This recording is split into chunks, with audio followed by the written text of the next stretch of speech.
Hello and welcome to the Adobe Twitch channel. My name is Terry White, worldwide design and photography evangelist for Adobe. It's my pleasure to be streaming here live for you here on the Adobe Twitch channel at twitch.tv/Adobe. It is Friday. Today we're going to be taking a look at the usual things that I normally show in Photoshop and Lightroom, plus maybe some Flashback Friday stuff, some older tips and techniques. As well as we'll be taking a look at mainly the things that we're going to be doing are on the Surface Book.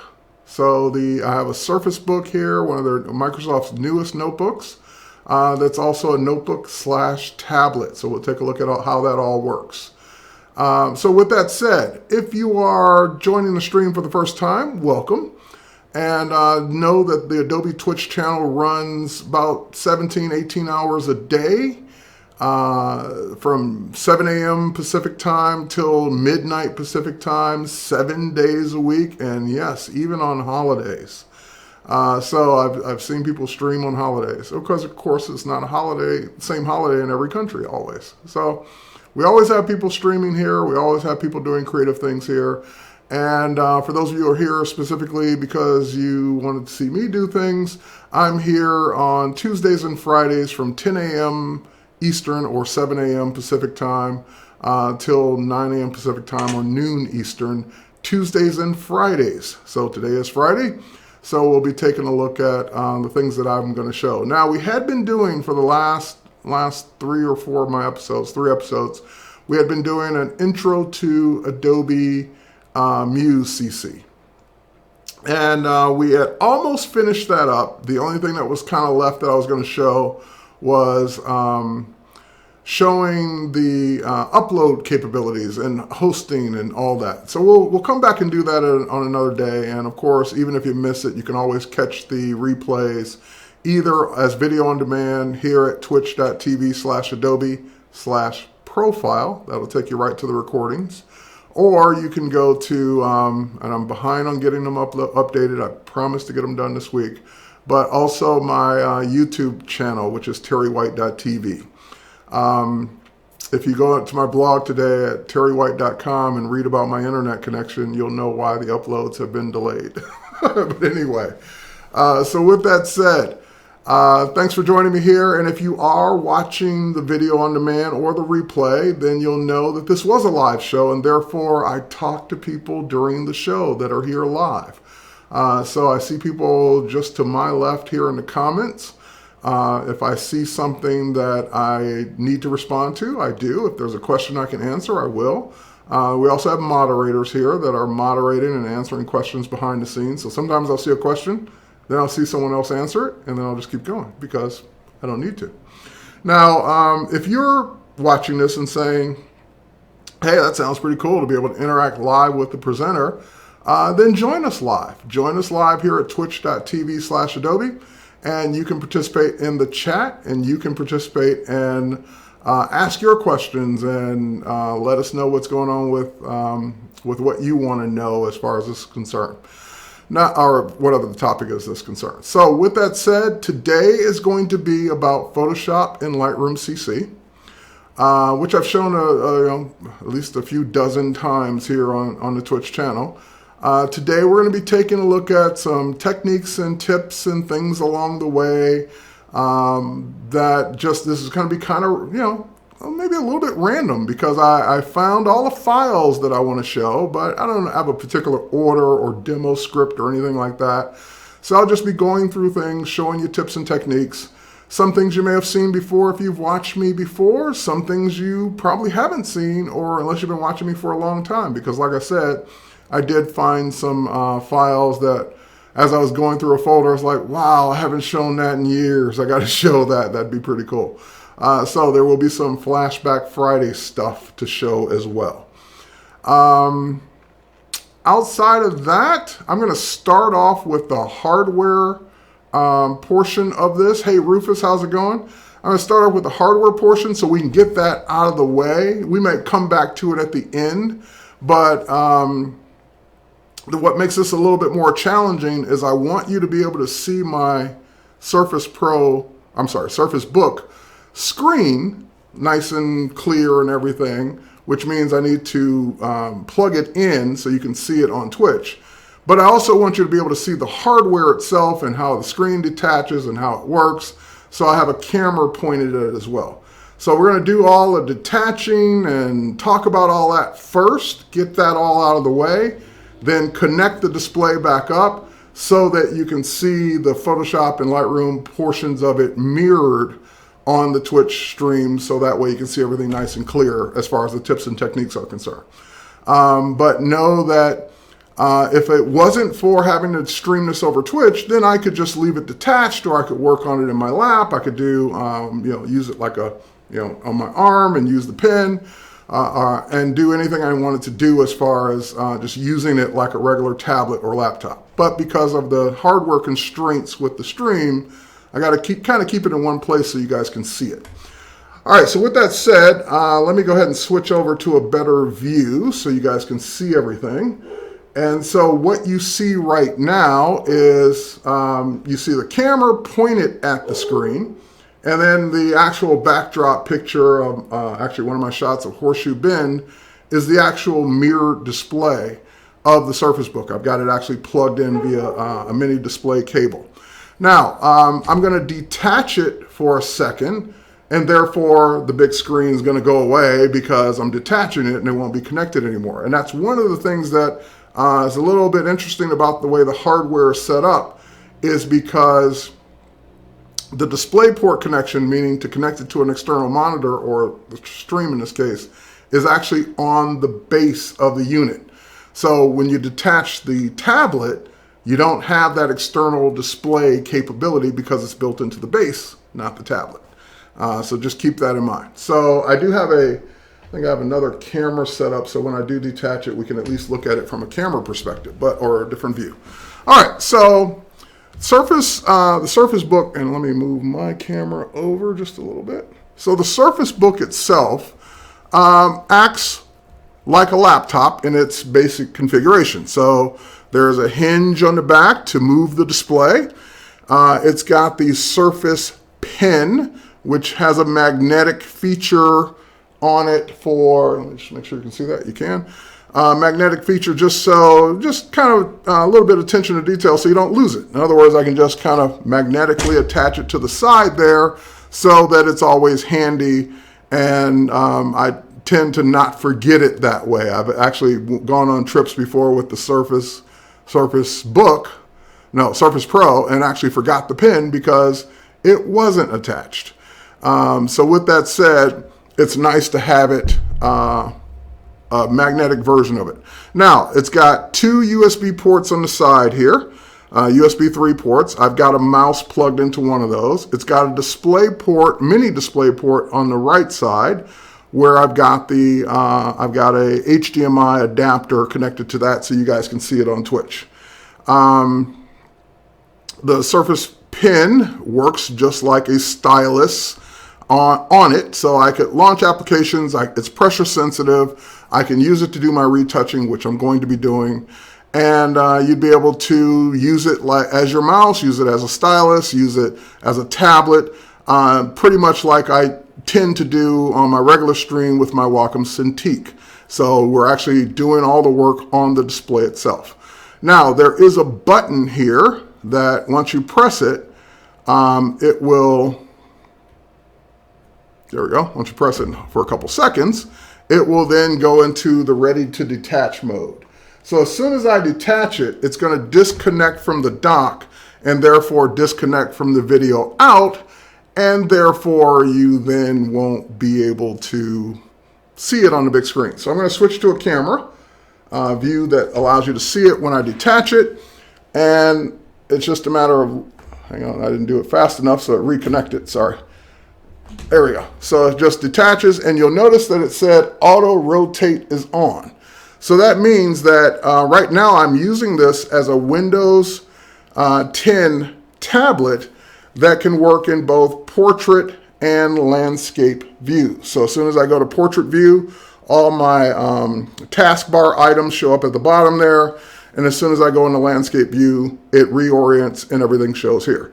Now it is touch sensitive as well, so I can just use my finger. I don't have to use the pen. And if I wanted to launch, for example, Lightroom, I just launched Lightroom by touching it with my finger. And now Lightroom is coming up. And normally, especially the first time you'd launch it, it would ask you, Lightroom actually has a touch UI. So it would ask you, do you want to switch to the touch UI? And then everything gets a little bigger, easier to touch on and tap on, and it would then work more similar to what you would see in Lightroom Mobile on iOS and Android. So let me see if I can get to that display or that mode. I never remember where it is from the actual menu or buttons here, but there is a touch, there it is. So I just, there it is. Okay, so I just went into the touch interface or touch UI. And again, if you've used Lightroom Mobile, this is going to look very much like the Lightroom Mobile UI.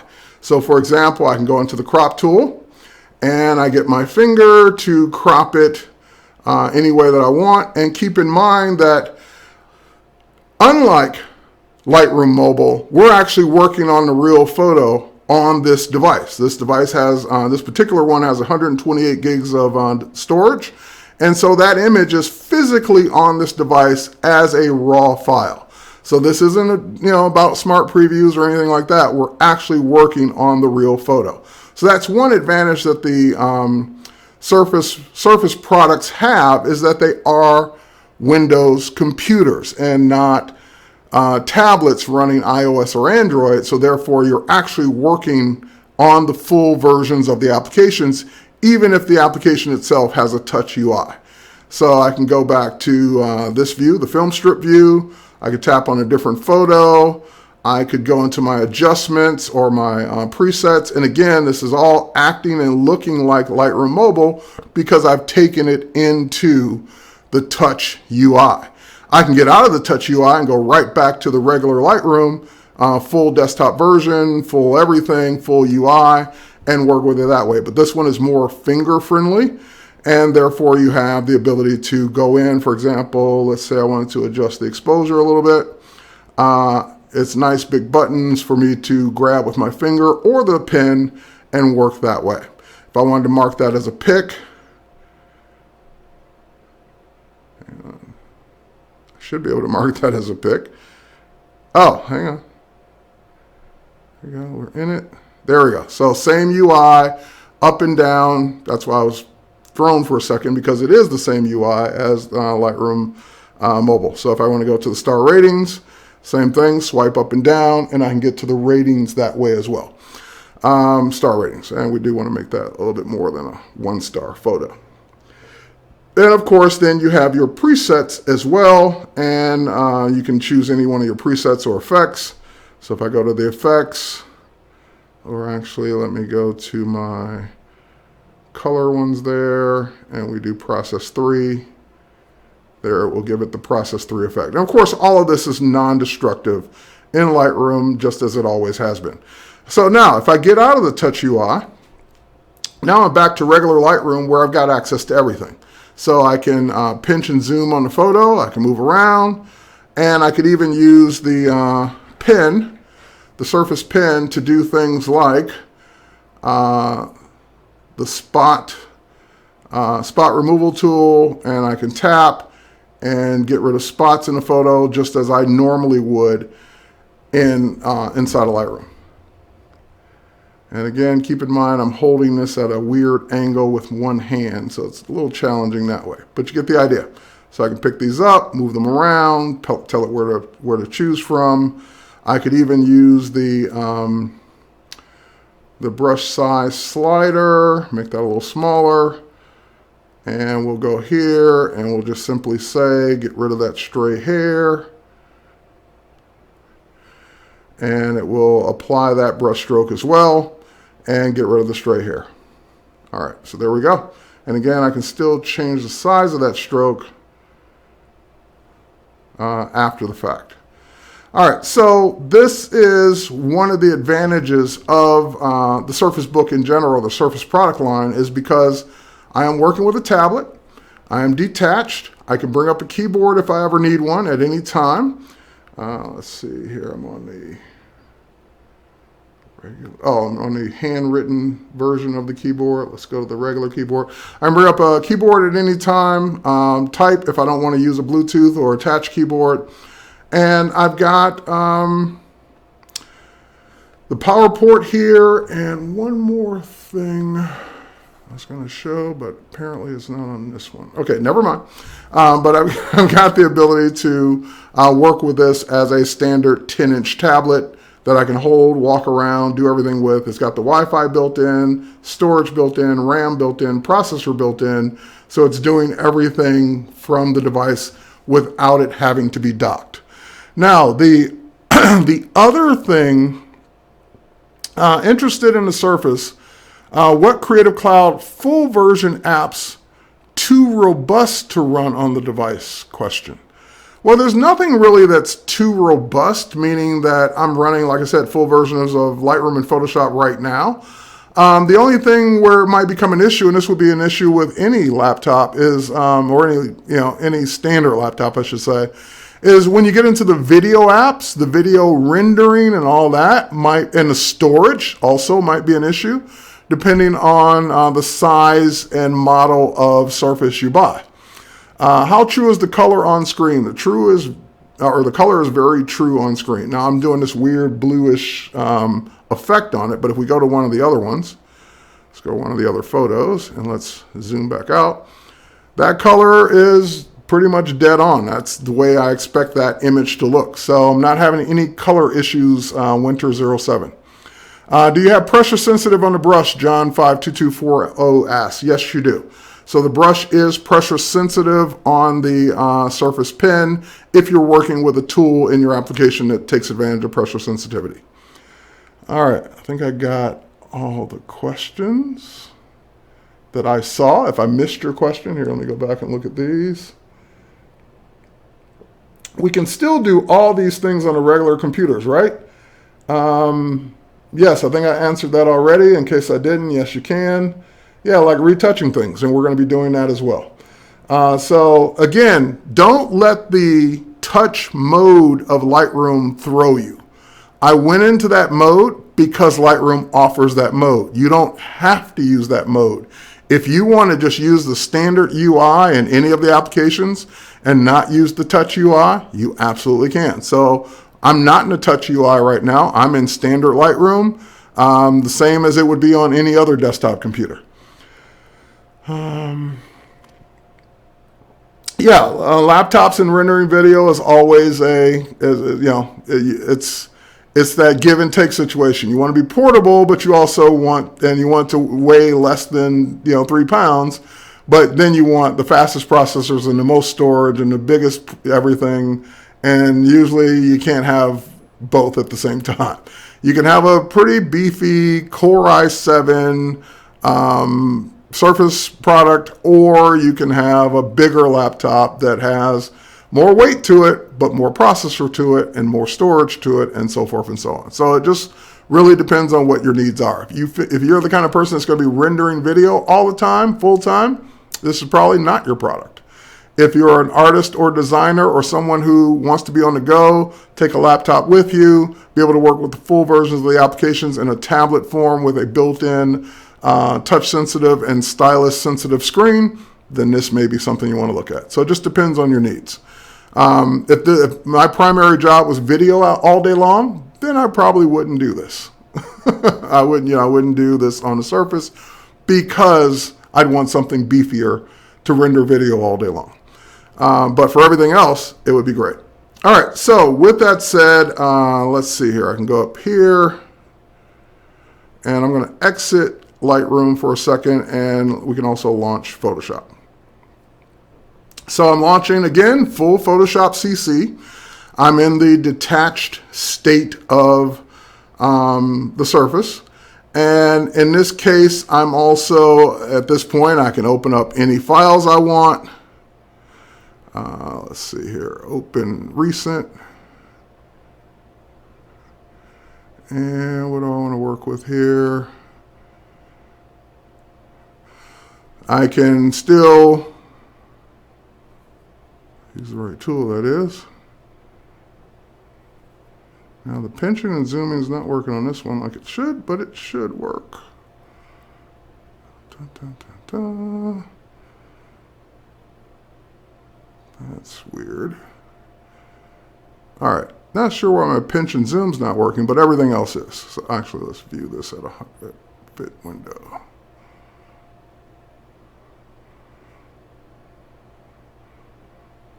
There we go. So back to the pressure sensitivity thing again. So for example, if I wanted to use my, where is it? My healing brush, which is right here. There we go, spot healing tool. I can go in and I could just draw very lightly and get a nice line to remove that. Or I can press down harder and get a thicker line because of the pressure sensitivity as I'm working with this tool. So from a retouching standpoint, again, don't hold it with one hand. It's kind of hard to do that when you're extending your hand out and trying to show it on the camera. But if I were sitting in my lap with this, then everything would be very nice to work with. Now, Photoshop also has a touch UI. So again, it's totally up to you as to whether you're using a standard UI as I'm using now, or it uses the touch UI as well. So that's kind of how the surface works, detached from its base as a tablet. Let's see. Thanks for the answer. Are the levels of pressure sensitivity enough? I think it's 1048 on the Surface compared to over 2000 on Wacom Intuos Pro. I think on the Surface Pro, it's a lot less, but on the Surface Book, I actually think it's more. Don't quote me on that, but I think it's over 2000 on the Surface Book. I cannot remember what that particular spec is. But you can certainly go check it out and see. The pressure sensitivity has definitely been enough for what I've been doing with it thus far. But I would pretty much say anything over 1,000, 1,500, unless, depending on the work you're doing, you probably are going to have plenty of levels of pressure to work with it. And certainly more than the one level of pressure of a mouse or a trackpad. All right, so with that said, I'm going to go ahead and exit Photoshop for now. We're going to come back to it in just a second. I'm going to reattach. And one of the things I want to talk about before I reattach is, well, you might be saying, well, if I can work detached and plug the power in, why would I ever want to be attached? I could use my Bluetooth keyboard and Bluetooth mouse. So why would I ever need to be attached to the base? Being attached to the base gives you a couple of additional options. Number one, you do have the external display port, mini display port. So if you want to hook up to a second display, that would be another reason.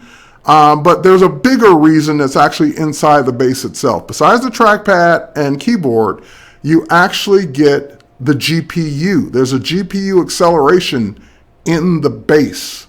So you get more power when you're docked for applications like Photoshop and Lightroom that take advantage of the GPU, or Illustrator, or even Premiere Pro in that case. So if you're going to be doing heavy duty work where you want as fast of a surface as you can get, then you would go ahead and attach it to the base so that you have the base and all the power in the base to work with. Now there's one more thing. I'm also going to reattach it backwards, because what that will give me is kind of the way a tablet works, but also at the same time it's going to give me, the keyboard won't be in the way, and I can lay it down and have all the power and everything that I would have with the base attached. So what I can do is I can just simply turn this around. I have to be careful with my cable management here so I don't disconnect from the stream. All right, let's turn this around. And we're going to put the base on it, or we're going to put the tablet on it backwards. So we're still going to put the tablet on it facing us, but backwards to the base. And once it's attached, now you can lean it back this way, and you will still have Now you have everything. You've got, except the keyboard and trackpad. You've got the power of it with the GPU. You've got the ports on the side. So I've got my USB ports, I've got my display port, and I've got all the horsepower it can do. The only thing I'm missing now is if I go all the way down, is I'd be missing the keyboard and trackpad. I'm actually missing the keyboard and trackpad anyway because we're not going to type backwards. But in this case, I am using an external mouse that I've got plugged into the USB port. And I've also got a Bluetooth keyboard, which I need to switch over to. The Bluetooth keyboard is going to allow me to, if I need to type something, I can without having to use the keyboard that's underneath the display now. All right, so in this configuration, I get kind of the best of both worlds as far as it being a more powerful tablet-like interface. I get to lean it back as I draw or write or retouch. And I get, again, the fact that it's now reconnected to the ports and everything, I get all that back. So for example, if we switch back to, let's go back to that display.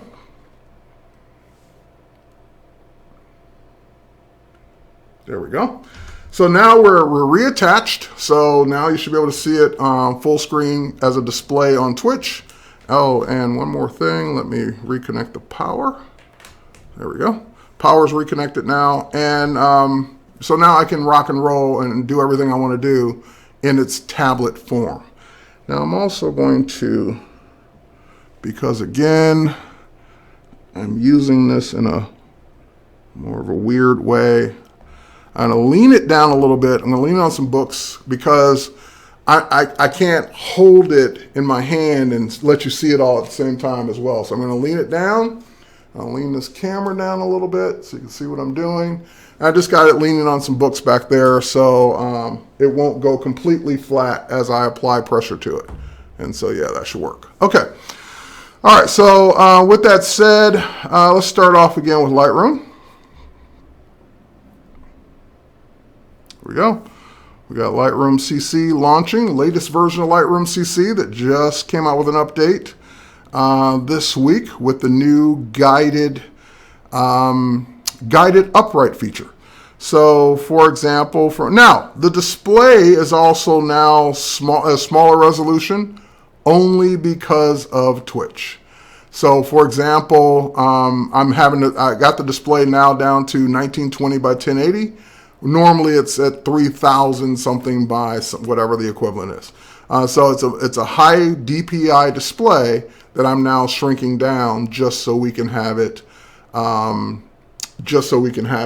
displayed on the Twitch stream so you can see it. All right, so one thing I want to do right off the bat is go to the library module. And in the library module, I want to scroll down a little bit here. Let's scroll down a little bit more. Let's go to my upright collection. Let's go to this photo. Let's go to the develop module. And in the develop module, one of the things I want to do,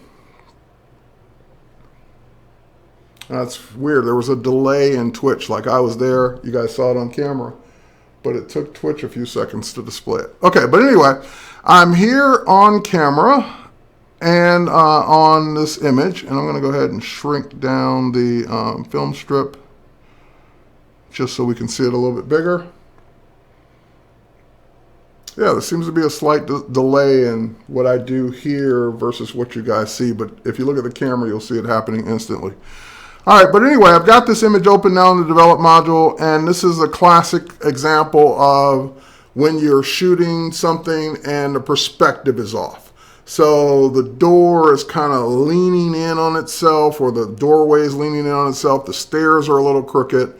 And typically, I've used this example or this photo before, showing it with the perspective crop tool. But now it's actually a perfect candidate for the new guided upright feature. So for example, if I scroll down in the develop module, oops, hold on, let's scroll down there. There we go. We'll scroll down to, now I can turn on lens correction features. So for example, I could turn on remove chromatic aberration and enable a lens profile, but this image is so old, the metadata or EXIF data isn't in it for what this was taken with. But anyway, I get down to upright, which is also, by the way, a part of the new upright feature is also a part of Camera Raw. So the latest version of Camera Raw also has this. So I get here, and you notice that I still have auto, I still have level, I still have vertical, I still have full, like I did before. But now I also have guided. And so what guided lets you do is say, you know how sometimes when something is automated and you click on it and it's auto, it's like, oh, well, that's not quite what I need. And then you try some of the other options and they're different, but still not quite what you need. Because they're algorithms. They're things that are running that are trying to guess what should be best for what the task is you're trying to do. In this case, guided lets you decide how to straighten this photo up and how to do it correctly. So for example, if I go to the guided view of this, then I get the ability, oh, hold on for a second, turn that tab off. Okay, go to guided. Now I get the ability to drag out guides for what should be straight in the photo. So if I drag out that guide, I get that one there, and you need at least two before anything will happen. So when you drag out your first one and you don't see anything happen right away, it's because you need two or more for it to work. And then I usually drag out a horizontal one just so we get some perspective on which way it should be leveled. So that would be level for the doorway, and then it starts to work. So it starts to guide. Now, if you're happy with just the two you did, great, you're done. You don't need to do any more. But if you want, you can continue putting the guides down, and it'll continue straightening the photo. So now that's the photo that we had. Let's see if I can get to the before and after here. So that's before, and that's after, just by drawing some guides out. Now you still have more options. So for example, typically what's going to happen when you do one of these perspective changes, so that you don't end up with the, hang on, let me read this comment. Jeffrey718 says, just updated to Lightroom and excited about this feature. Won't need to go to Photoshop for this correction. Exactly. The more we can do in Lightroom for basic things and leave Photoshop for the things that Lightroom can't do or will never do, the better we are. So that's one less trip, as Jeffrey718 said, one less trip to have to go to Photoshop to do just this kind of correction and then bring it back into Lightroom. I can do it right here in Lightroom, or if I'm already in Photoshop, I can do it with Camera Raw. All right, so what I was going to say is usually when you're doing these kind of perspective adjustments, there's going to be some white space left over. And what it's doing for me automatically is scaling the image, basically cropping it for me, so that I don't have to worry about doing it manually. But if you want, you can adjust the scale slider. So that's what it really looks like. And it scaled it for me automatically, so I get that. But if you want to not scale it and you want to do your own crop, you absolutely can. So that's the finished version of the guided upright feature. And again, I like the fact that it's guided because as opposed to it guessing what it should look like, you're actually able to go in and put down the guides for exactly what it should look like. All right, I brought that camera over. Just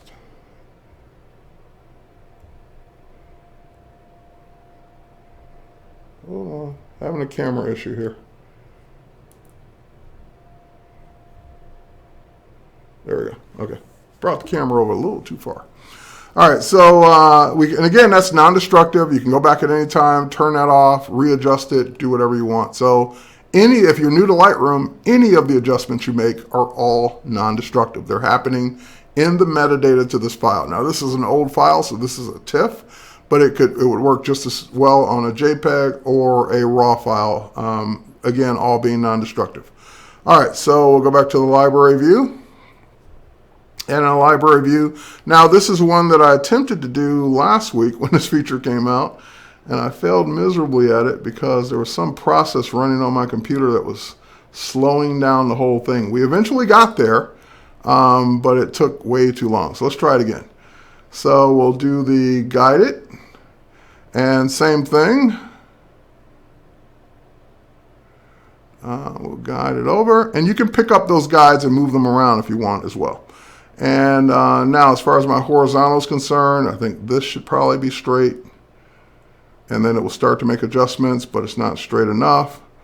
So straighten it based on that. And then you may get something weird like this, and that's fine. You can scale it after the fact if you want to maintain that look, and I do. So if this time it didn't auto scale properly, but no problem. I can either crop or scale it myself to get it the way I want. Now, yes, you do have to sacrifice some picture. So in this case, I'm sacrificing a little too much to my taste. In other words, I'm losing too much of the bottom of the photo. So in this case, I'm going to go ahead and lose the scale and instead go back up and go to crop and make sure the lock to the aspect ratio is turned off. And then this way I can just crop the sides without losing the bottom of the photo, or the top of the photo for that matter. So that way I get the crop that I want, but I still maintain that little ribbon metal thing at the bottom. I still maintain the bottom of the photo.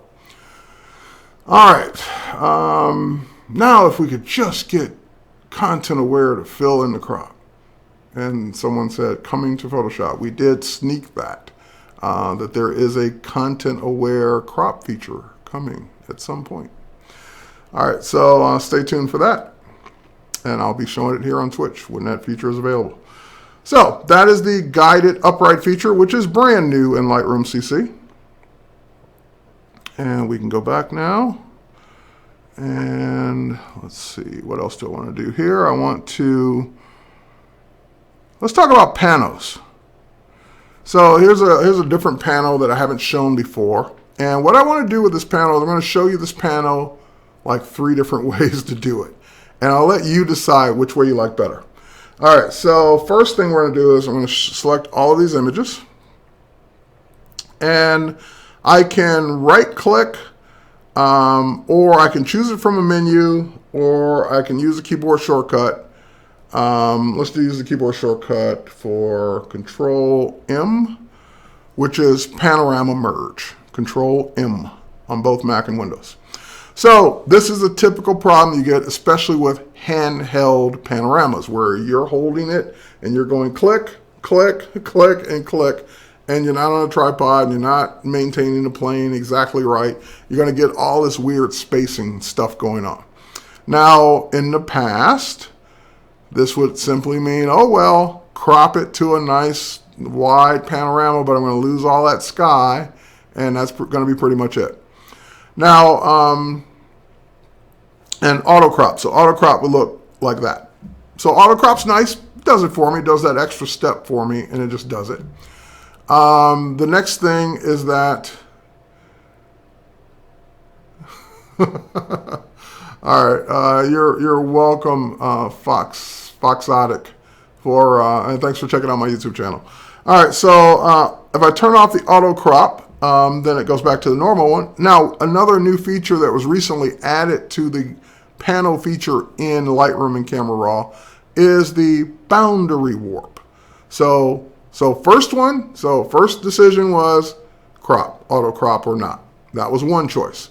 Boundary wrap is choice number 2. And so if I do a boundary wrap, boundary warp I should say, what it tries to do is warp the photo. And I'm dragging it slowly on purpose so you can see what it's doing. But basically, use perspective warp to kind of make it warp into that extra space. So, perspective or boundary warp is another option you have for your panoramas. All right, so that's another one. And by the way, I'm just experimenting with all this. It hasn't really built it yet until I say merge. So I can also play around with the projections. Right now we were on perspective. This is spherical, and cylindrical is probably not going to look good because it's, cylindrical actually looks good in this case. But cylindrical is usually for when you're doing the panel and you're turning as you're doing it. You're trying to maybe do a 360 or a 180. Cylindrical will usually straighten that out pretty well. But in this case, it actually looks like one of my favorite choices. Okay, so at this point, if I want it, I can go ahead and just simply say merge, and it will build that panorama for me. And it's, by the way, anytime you see a progress bar in the upper left-hand corner, that is a background process. So it is building that panorama in the background, and you can continue working. You don't have to wait for it to finish. You can go start on your next panorama or your next HDR or do anything else in Lightroom while that's building, and it'll just put the results alongside the other pictures. So if we go here, hit the letter F on the keyboard, that is the full screen panorama that we just asked it to make. So we're showing this full screen in Lightroom. Now, of course, now that I see it, I see some other things I might want to do to it. So for example, I go to my develop module from here, just by hitting the letter D on the keyboard or tapping develop. And it's a little dark for my taste, at least on this display, so I might want to lighten it up a little bit. And so building the panorama and just changing the exposure of it. Now the exposure adjustment's non-destructive. And that's a decent size for print. That's 4,381 pixels by 1840. So that would make actually a decent size print from it. And you can continue to go in and work on it. And you could even take it into Photoshop and work on it some more. Now, I just want to point out one more little nuance of building panoramas and HDRs here in Lightroom, and that is you'll notice the file extension on that is .dng. So when you're building a panorama or HDR, it's making a brand new raw file out of it. So it's not making a compressed JPEG. It's not deteriorating your photos that you started with in any way. This maintains all of the quality of those original photos that are now stitched together in a new photo that has 100% of the original quality of the other photos. So this way I get the best of both worlds. I get my panorama without degrading my photo in any way whatsoever. And now I've got a nice new raw file that I can go work on or do anything else too that I want to do. All right, so with that said, let's take a look at the third way to do this. Now the third way to do this is actually a new feature in Photoshop. So Photoshop has been doing panoramas since day one, pretty much, not totally since version 1, but it's been doing panoramas for quite a while. And with the panorama feature in Photoshop, I got another new option that was similar to what someone requested on the stream a few seconds ago. But let's go ahead and select all of these. Let's see if I do Control E. All right, so what I'm asking it to do now is open up. I just did Control E on Windows, and of course that would be Command E on Mac. And what I just asked it to do is open these up in Photoshop for editing. Now, I'm not going to change these originals, so I don't really need a copy. It can go ahead and open up the originals because I'm going to make a new image from those originals. So I don't need all the duplicate files just for the sake of duplicating for the panel. Let's go ahead and open them up. So Photoshop CC launching on the Surface Book, full version. And they should all now open up in tabs, which they just did. Now, you'll notice that the Photoshop UI got a little bigger. Because we're at that lower resolution, it got bigger to be more finger friendly. So I can tap on things a lot easier than having to work with that little tiny type that we see all the time when the display when the app doesn't accommodate for the lower resolution or the touch sensitive display. So this is what I meant by Photoshop itself has touch capabilities built in, and it detected that, hey, he's on a surface, therefore this is a touch display. Why don't we make it a little easier on him by making the icons and everything a little bigger and easier to touch with a finger or stylus? All right, so now that we're here, I can, for example, tap on the File menu, and I can go to Automate, and I can go to Photo Merge, which is at the bottom there. And when I bring up Photo Merge, it'll ask me where do I want to get the files from. So I'm going to just simply say add the open files. It will then ask me what layout format do I want. Again, perspective, cylindrical, spherical, the same. I'm just going to say auto, let it do it. Let's see if I can scroll up here. Now this is one of the problems with working with a smaller UI is that there's some options at the bottom I need to get to that I can't because this UI is too small. And I can't make this window bigger, can I? Oh no.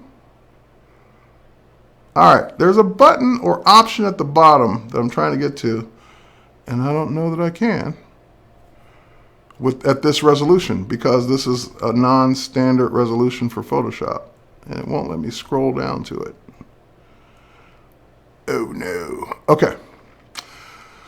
I could temporarily change the resolution so you guys can see it, and I think I'm going to have to do that. Okay, so let me cancel out of this for a second, and let me go. Let me minimize Photoshop for a second, and we're going to. And let me minimize Lightroom for a second. And let's just right click. Sorry.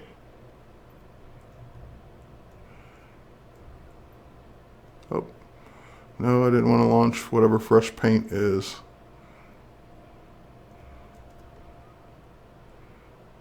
I don't even know what this app is. Sorry, how do I get out of this?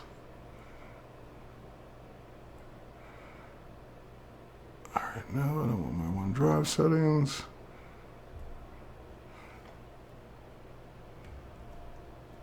There's no keyboard command. Okay, where's the exit for this one? And it's probably again one of those buried in the resolution thing. Here, let's see. All right. There we go. All right, so what I want to do.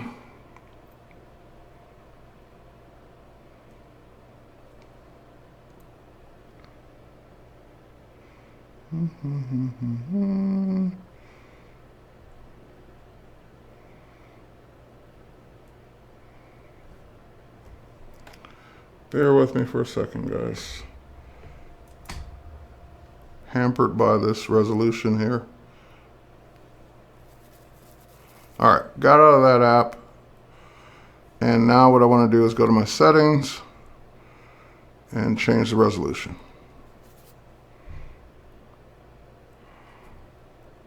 Display. All right, let's see.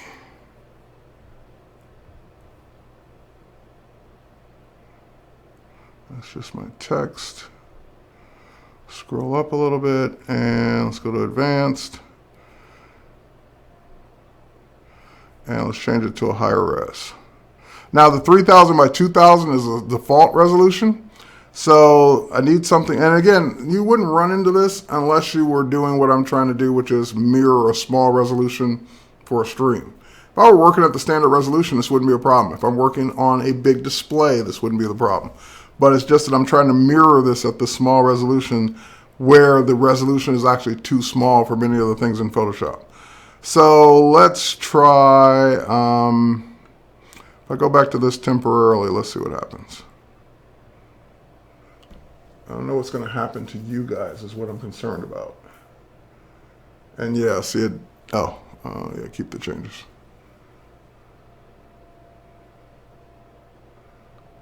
I don't know if that's going to work for Twitch. Let's see.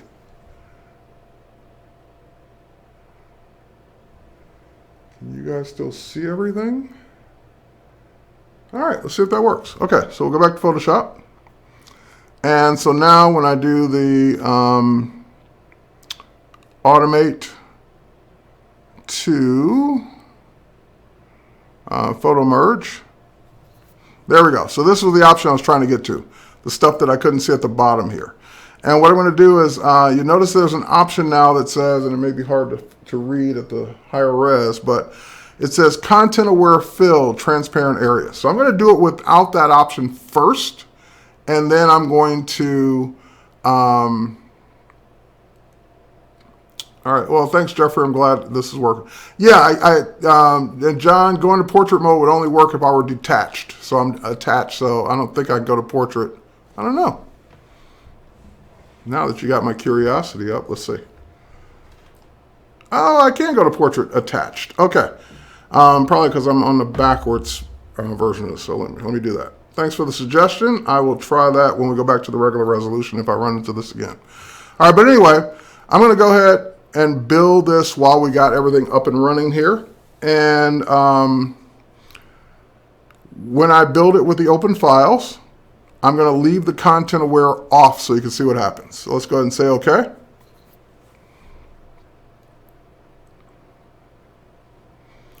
And it'll take a few seconds to do that. It's building it now.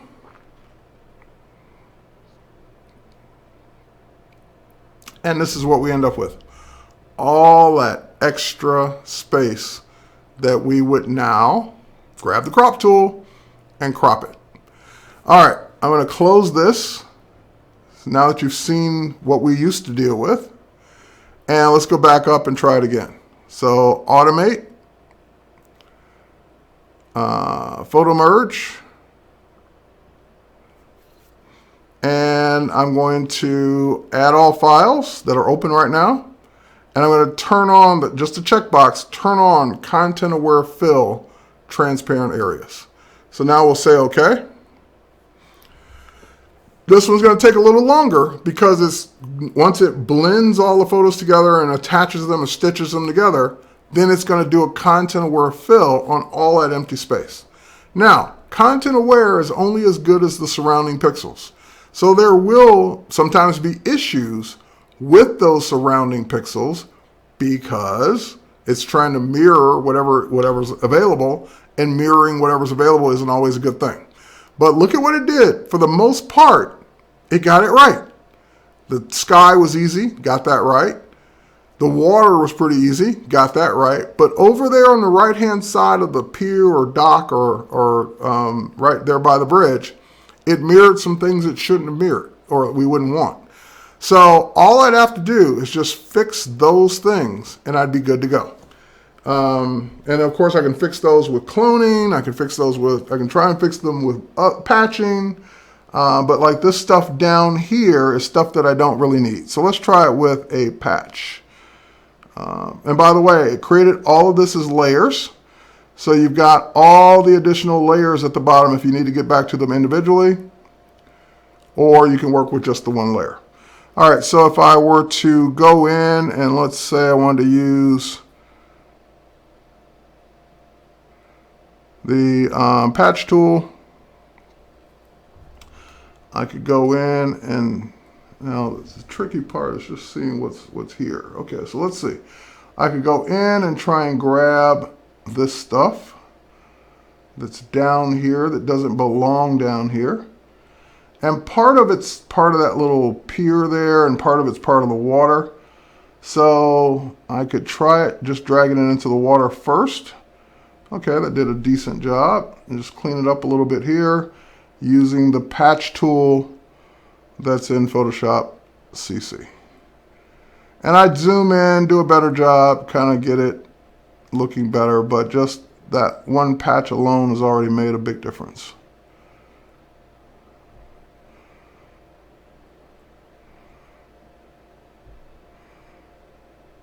All right.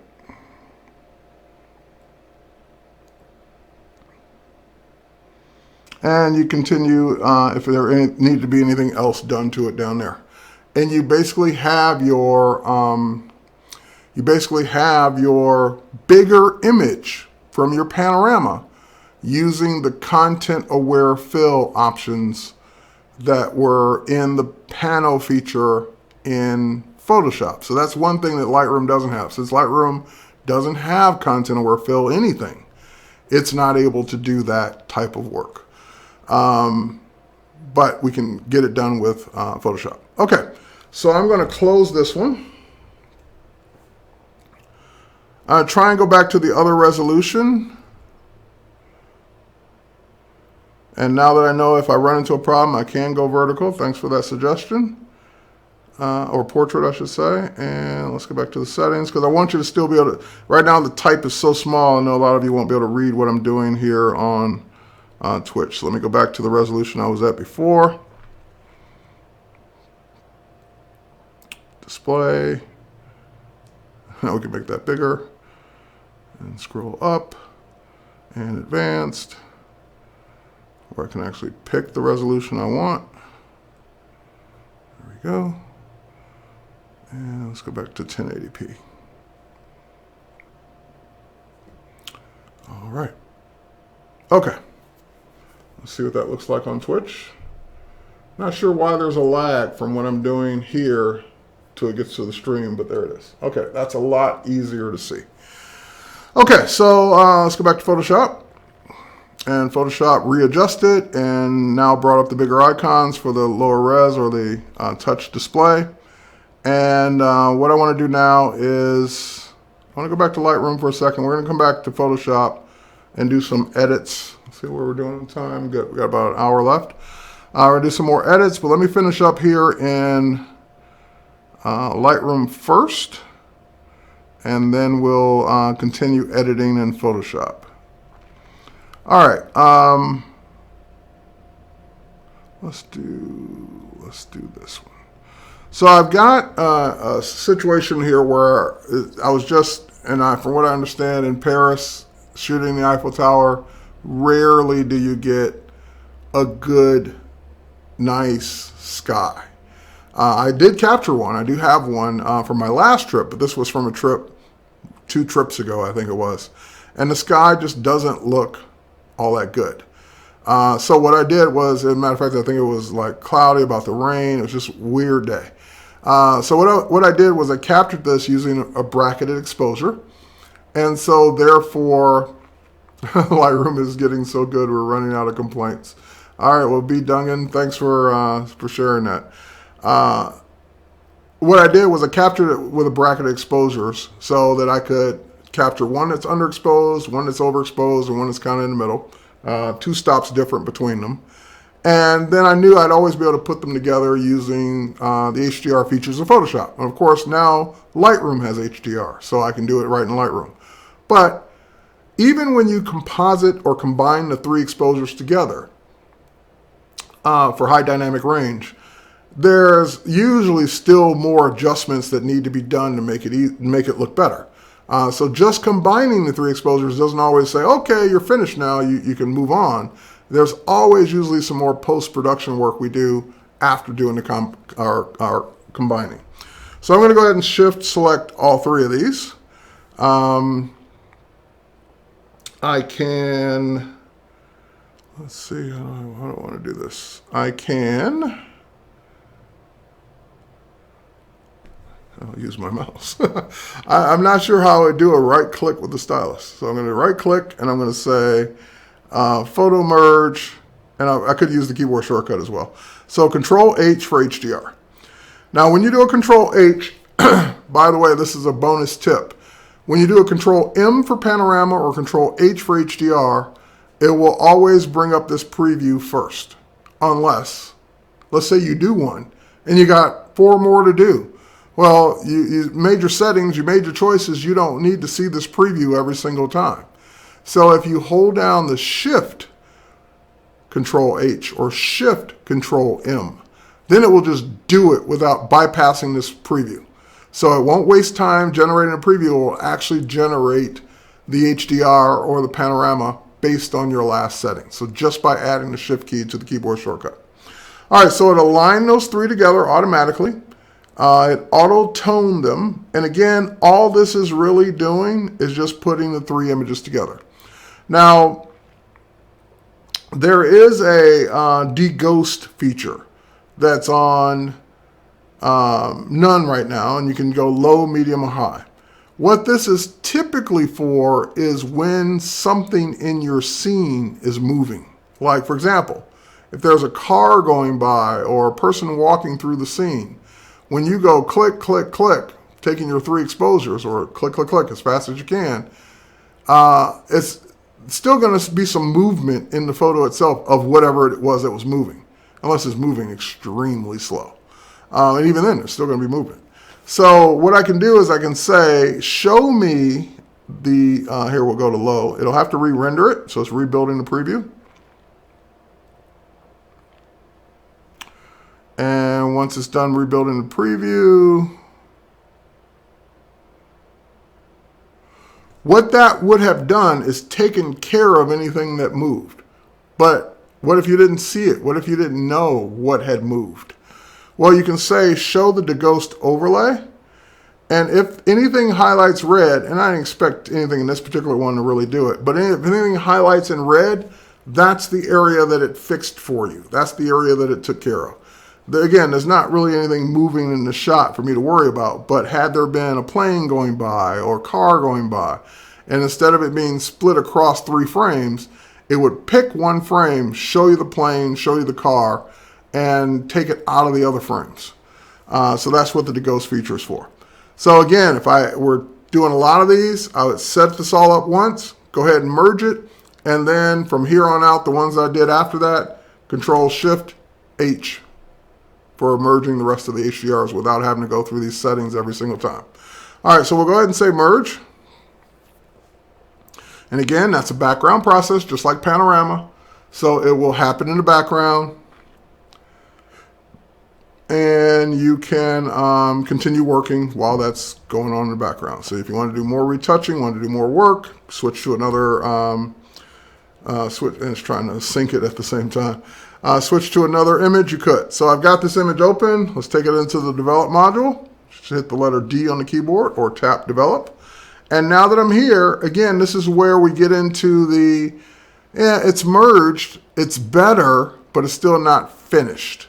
So at this point I could, and this is what I now do by default, is I scroll all the way down to my effects. Oops, sorry, I did that again. There you go. Scroll down to my effects, and I look for, you guessed it, dehaze. Especially if it were a landscape, because unless you were in ideal optimum lighting conditions, early in the morning, late at night, or late in the day, late in the evening, unless you're in those ideal optimal conditions, chances are you have some haze issues in your photo. So you can go in with the dehaze slider and you can just do a little dehaze and look at what it's doing, making those clouds look a little bit more dramatic than I would have had. Now it's making also everything look a little darker, which thank God we have that on the slider. And I can go ahead and do that. Now, another trick is maybe I don't want to dehaze it and make everything else darker. Maybe I just really want it on the sky. So I can go ahead and say, let's just add a little bit of dehaze here. But I really wish I could dehaze the sky a little bit more without making everything else darker. Let me go back a little bit. All right, so I added +7 on the whole photo. And now if I go to the adjustment brush, and this is where the pin's going to come in, I can set the preset for the adjustment brush to dehaze. And now that I'm on dehaze with the adjustment brush, and again, it's set to 20 or 70, but I can always go in and change it. And we can come here and let's make our brush a little bigger.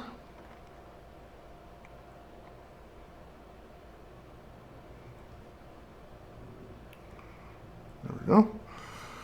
And so now I'm dehazing just the sky, and that's a little too much dehaze.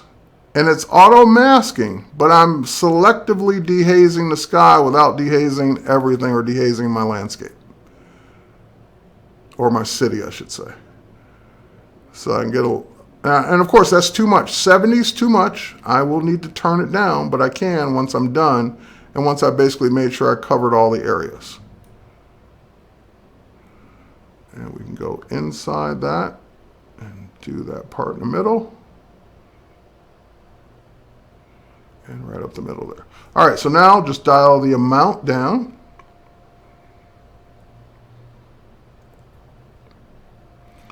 And I have control over the sky without affecting everything else. So I can just, Is dehaze a more global control than individually recovering highlights, whites, shadows, etc.? It is, and it's also a different algorithm altogether. So it's not just combining those 3 things or 4 things, it's actually doing different work that you would have had to have done before with those sliders, and you wouldn't have been able to achieve the exact same thing, at least not with those sliders. All right, so I've got the dehaze now done on the adjustment brush, and I can still go in and adjust other things like exposure for the overall image, or I could do exposure on a brush. So if I go back to the adjustment brush and I switch the preset, oh, sorry, got out of it. I switch the preset to exposure. Now, why do I use the presets? Because the presets basically turn off everything else. So in other words, if I say dehaze, it sets everything else back to 0 and just moves dehaze over. Too much, but still you can adjust it. If I do exposure, it turns off everything else and just moves exposure over. So that way I'm not dehazing and changing exposure at the same time. All right, so now I've got this new point that I can do, or I can make sure I say new. So I get a new target, and I can come down here and I can say, and that brush is way too big. Let's make the brush size a lot smaller like it was. And I can say, hey, I'd love to lighten up that city a little bit without, and maybe the Eiffel Tower itself, without, and this is where the pressure sensitivity comes in of the surface pen, because I'm just pressing down ever so lightly so I'm not getting areas I don't want.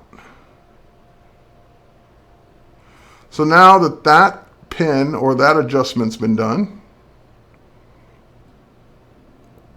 I can tone that up, which is too much, or down just a little.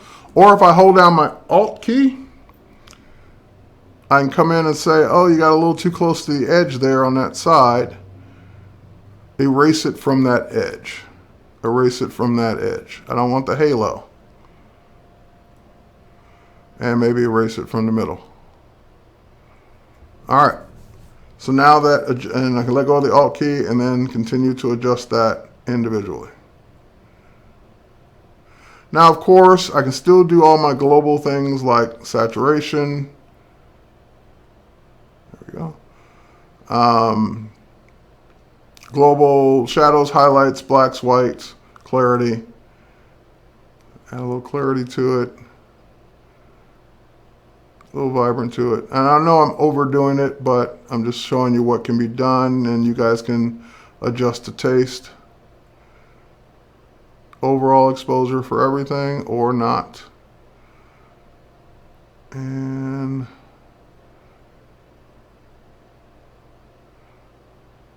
just the blacks a little bit. And the shadows a little bit. Okay. And so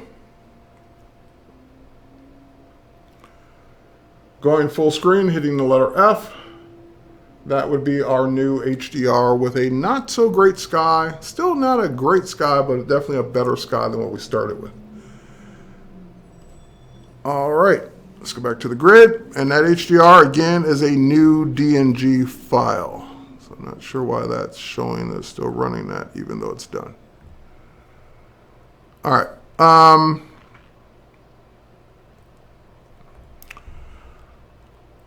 What's next? Okay, so let's move on and see where we're at on time. Good, we got time. Let's now move into some Photoshop things. We can always come, oh, one more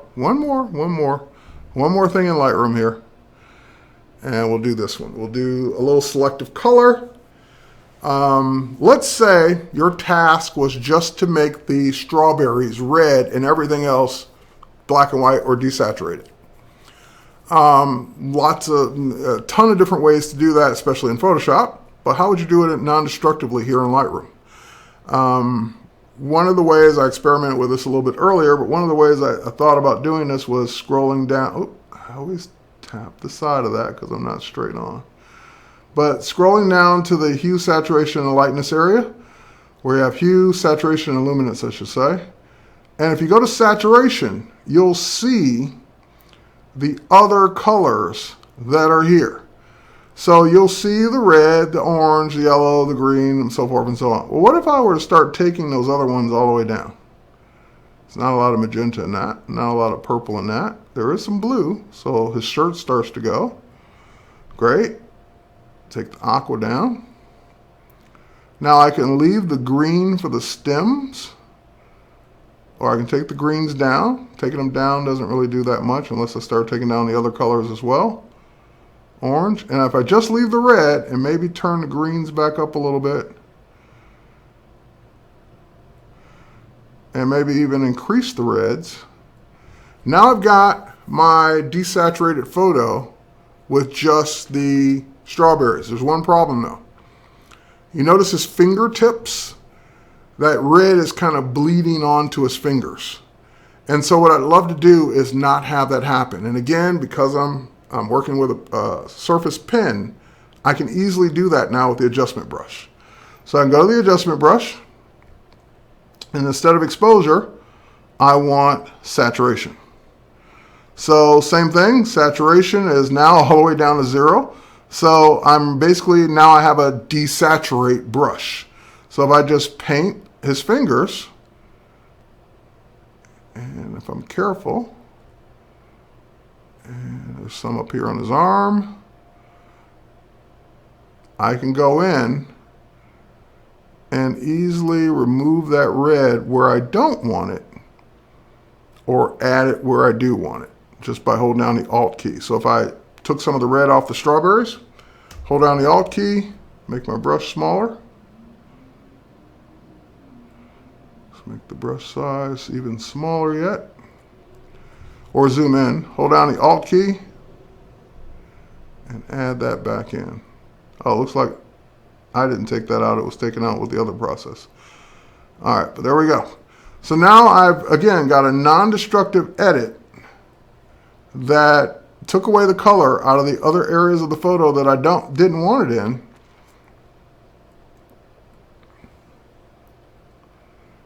Hang on. I keep hitting that button there that collapses that panel. Anyway, but I've got it here, and I can go in and continue to crank up the red, or take the red down, continue to crank up the green, and make some nice strawberries that are selective color, non-destructively, because I can always put back whatever I want. So if I wanted the blue in his shirt to come back, maybe even just a little, I could bring the blue back in his shirt, although I desaturated all that area around there. So that's why we're missing it. So I'd have to go unpaint that area there. But you get the idea. So that is working with the Microsoft Surface Book and Surface Pen in Lightroom. All right, let's continue on in Photoshop now. Yay, Photoshop.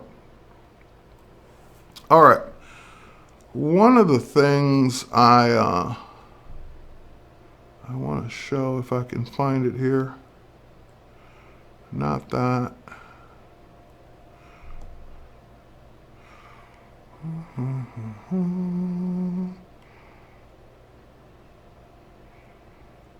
Collage, we'll do a collage.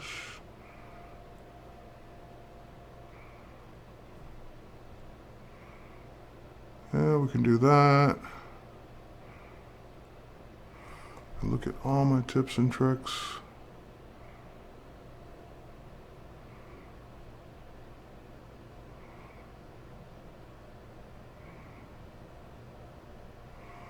Oh, maybe I didn't bring this photo over. Darn it.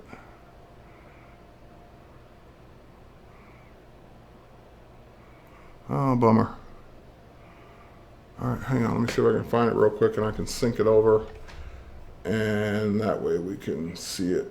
We can see it a little bit later. Hold on for a second.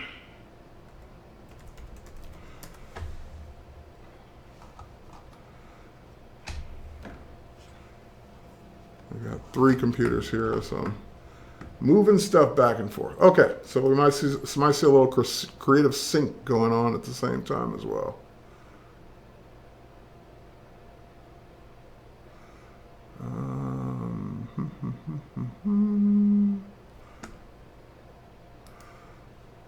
Sorry for this brief intermission while I look for a file. It'll be worth the wait if I find it.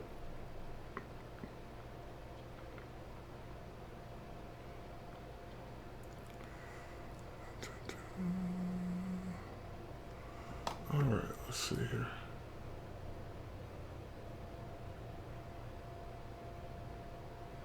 All right, that's it. Let's see where it is.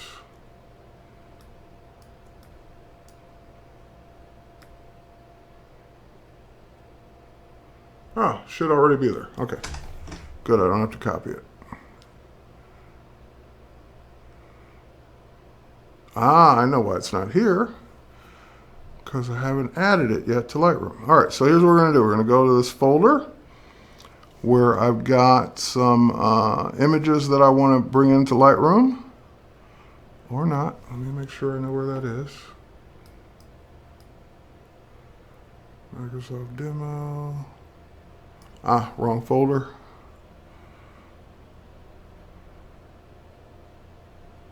That folder.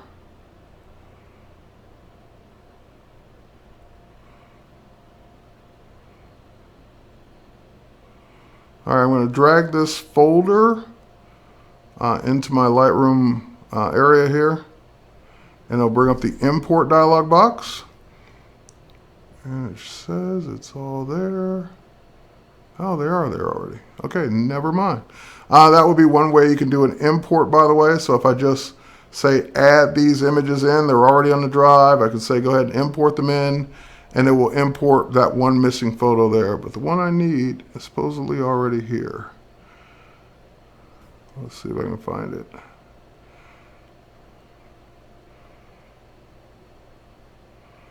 Ah, there it is. There it is. Okay, let's bring these over. So I'm going to open up these two images in Photoshop.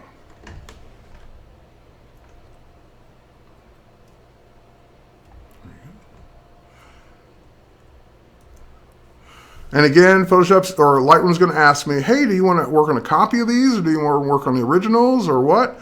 And again, I'm not changing the originals. I'm going to make a whole new file. So I'm going to go ahead and say, edit the originals or edit a copy with Lightroom adjustments. But let's go ahead and open it up. So we've got a CD cover here, and this goes way back. Like I was demoing this like, I don't know, in the CS3, CS4 days.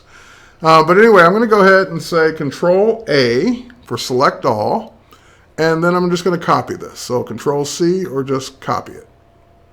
So now I've got it copied, just basically a flat image I've got copied to the clipboard. Now what I'd love to do is go to this image, and this is where it needs to go. I want to wrap this around this flat image.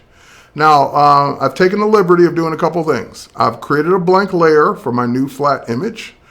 These are all just different masks to mask this out onto a white background, including adding a drop shadow. So these are all shadows that were added to it after the fact in Photoshop, just painted on or transformed on.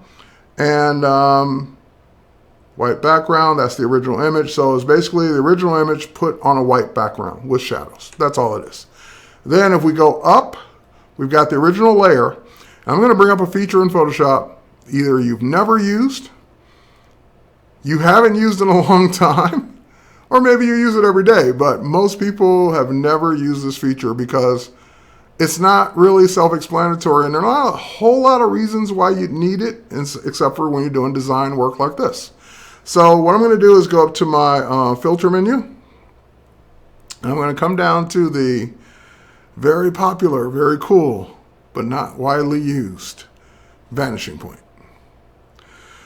When I bring up vanishing point, I've already taken the liberty of starting the grid. So I started the grid on the left-hand side. I'll finish it now. But basically, it just took the grid tool and then just mapped the grid on the left side. And then you can hold down your Alt or your Control keys to continue wrapping it around the shape. So you get to one end, stop, let go, hold down your, I believe it's your, we'll see in a second. Hold down your, nope, not the Alt key, so it must be the Control key. Hold down your Control key and extend it out again. And then you can hold down your Alt key to move it. Oops, hang on.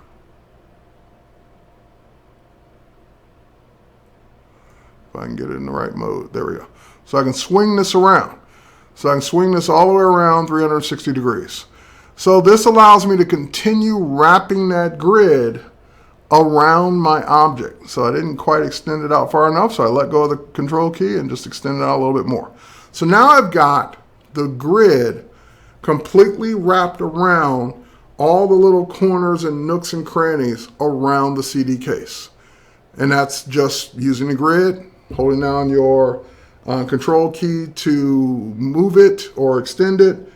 Sorry, holding down your Control key to extend it, holding down your Alt key or Option key on the Mac to spin it or twist it or turn it. Now that I got that all in place,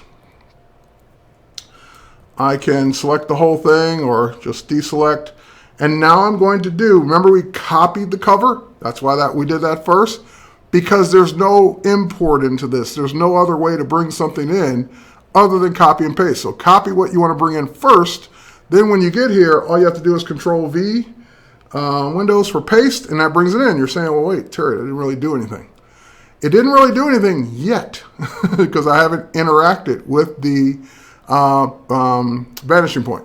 So as soon as I pick up that CD cover and move it into that area, watch what happens. Boom. It wraps using the vanishing point as a mask all the way around the object, like so. All right, so that's a Flashback Friday kind of thing. That's been there for years. And what I've used it for is in a case where I photograph a room or I'm doing architectural work and I want to actually put some photos up on the wall, all the different perspectives around the wall. That's what I've actually used this for. So I want to put my artwork in a room that my artwork doesn't exist in yet. So you can create the frames in Photoshop or take pictures of the actual photos and then map them around the room using Vanishing Point. So Vanishing Point, check it out. Been there for a while. All right, so we'll click OK. That becomes our new image. And if we were to save it, that would go back to Lightroom completely saved. And because we could save it because that is its own layer. So we could save that without it being destructive since we added that to a layer. And then if we close it, and we can close that one too, we don't need it. And we Alt-Tab back over to Lightroom. There it is. So now that one has the layered file with the CD cover case put on it. All right, next up. Let's go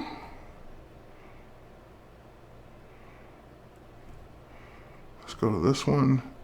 This one is, again, another one of those old features that you may not run into needing that much anymore, but it's kind of nice to have. Let's see if I can find it, though.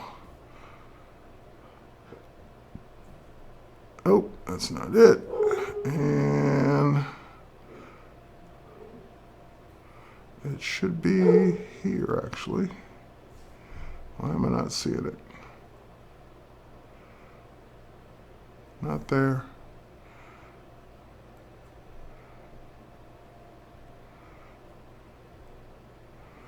Then it's got to be. Oh, come on now. It's got to be here. All right, I don't see it. But you know what? I'll move on to the next one. That one wasn't that important. Let's do this one instead. All right, so I got this photo. This one we will say edit a copy because we want a copy of it. Edit it with the Lightroom adjustments, whatever Lightroom adjustments were made to it.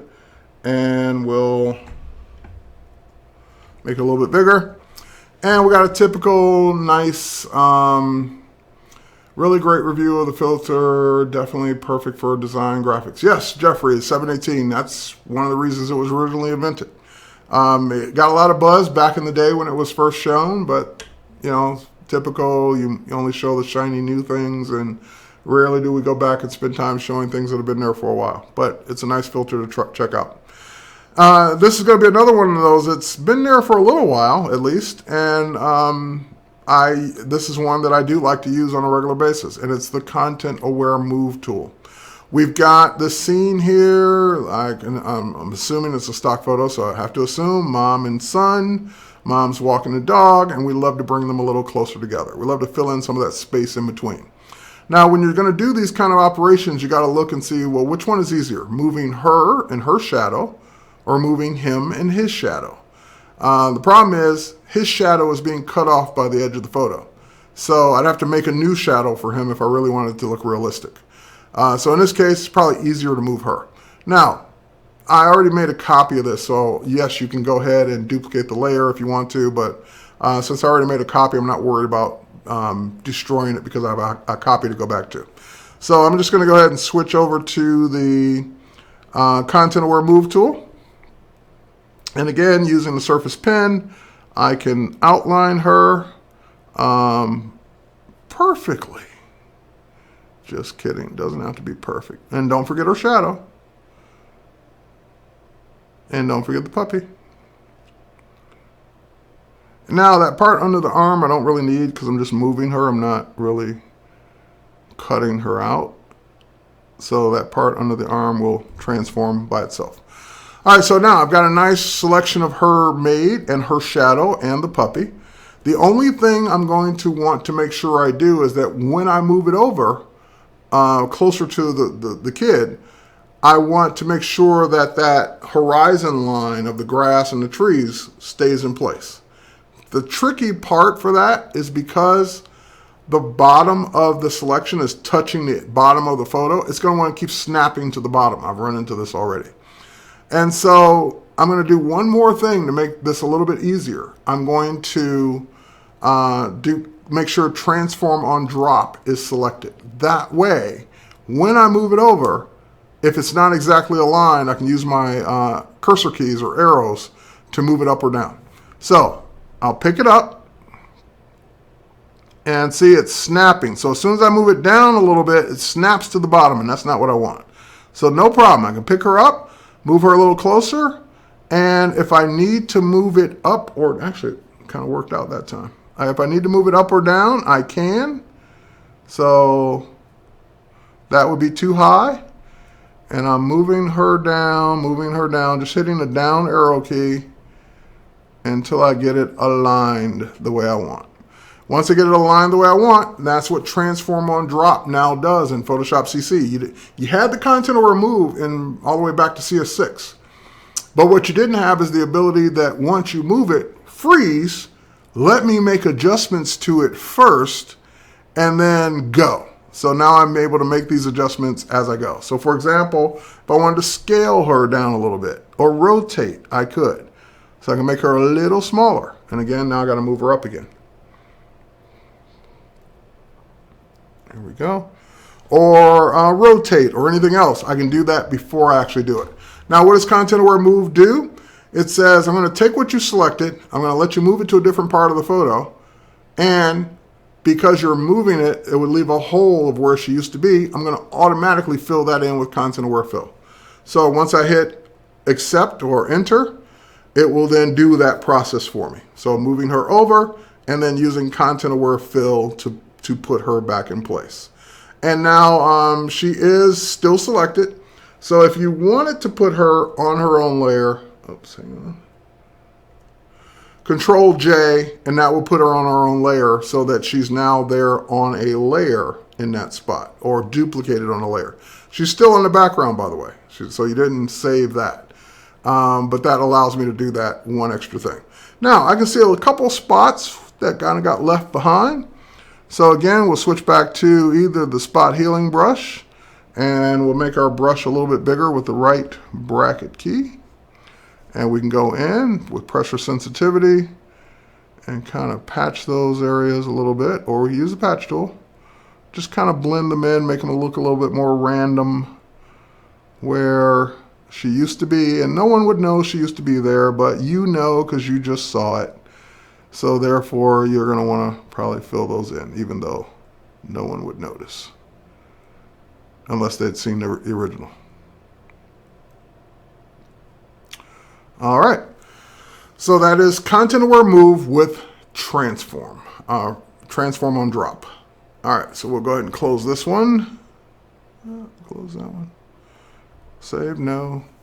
Alt tab back over to Lightroom.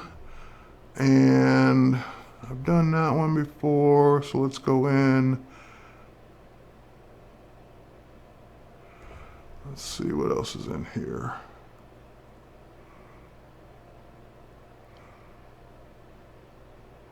Actually, this is a kind of cool one to do as well. So this is another example of an HDR scene. Shot this indoor scene shot with multiple exposures. This time I'm going to right click on these. And let's see, what format is this in? Okay, they're TIFF files. I'm going to right click on these. I'm going to say show and explore. Show me where these actually are. There they are. And let's see, they're in the MS demo folder. Okay. Tips and tricks, surface demo. Now what I'm going to do is I'm going to say open.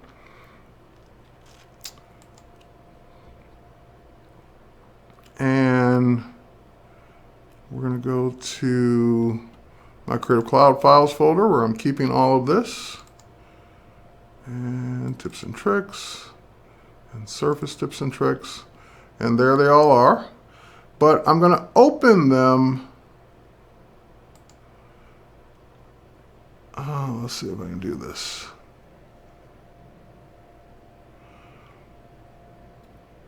Let's see if it'll let me do this. I know I can do this in Lightroom. I know I can do this in Bridge. I might do it in Lightroom first and then do it that way.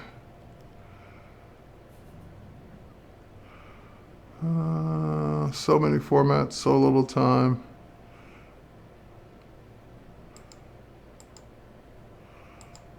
All right, let's select them, see what happens.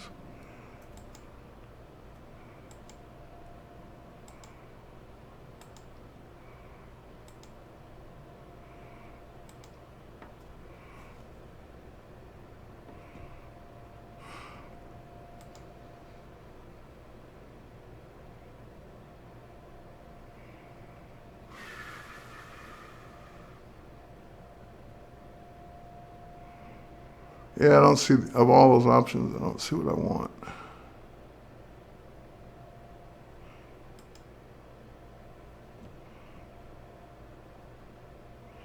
Let's see if we can do it this way.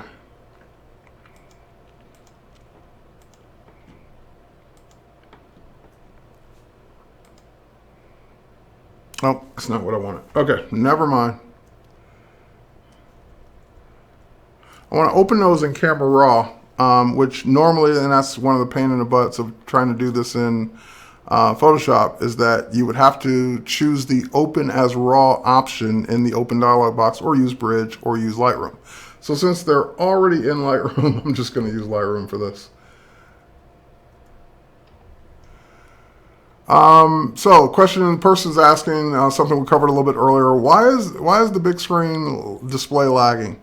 And I'm not sure if it's just a Twitch thing or not, but everything's happening on the surface in real time. It's just taking a few extra seconds or split seconds for it to get over from the display port of the surface, which is being mirrored, over to Twitch and then rebroadcast.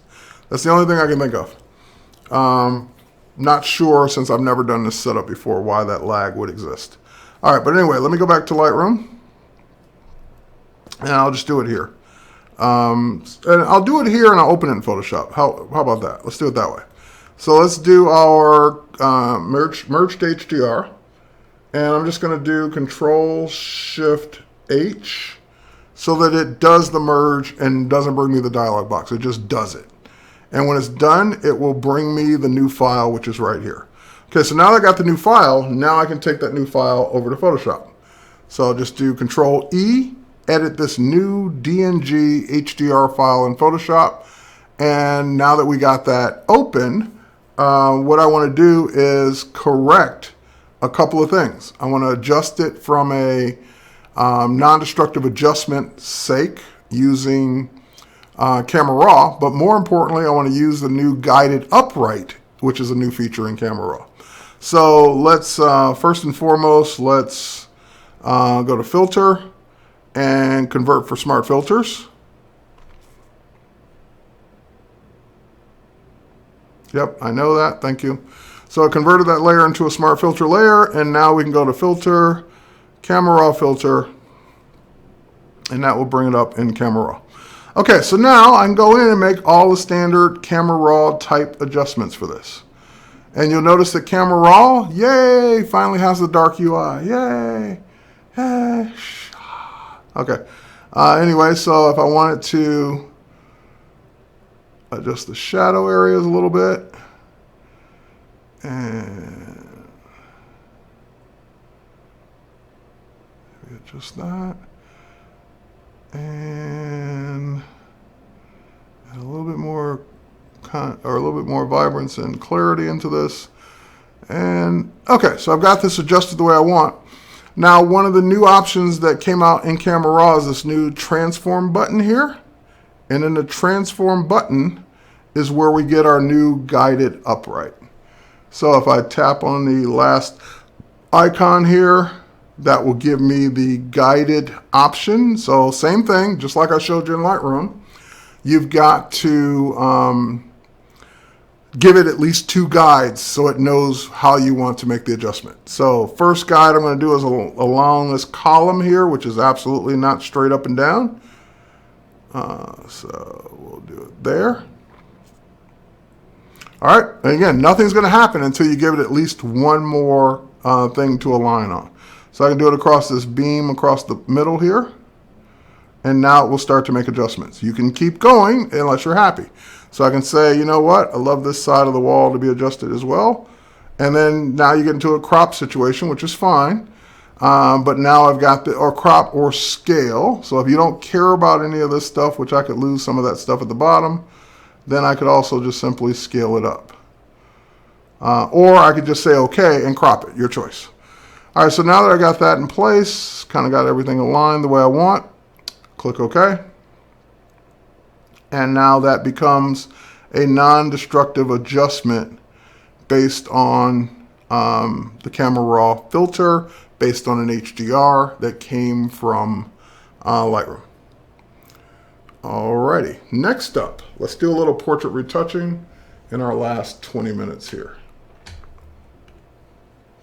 So let's toggle back to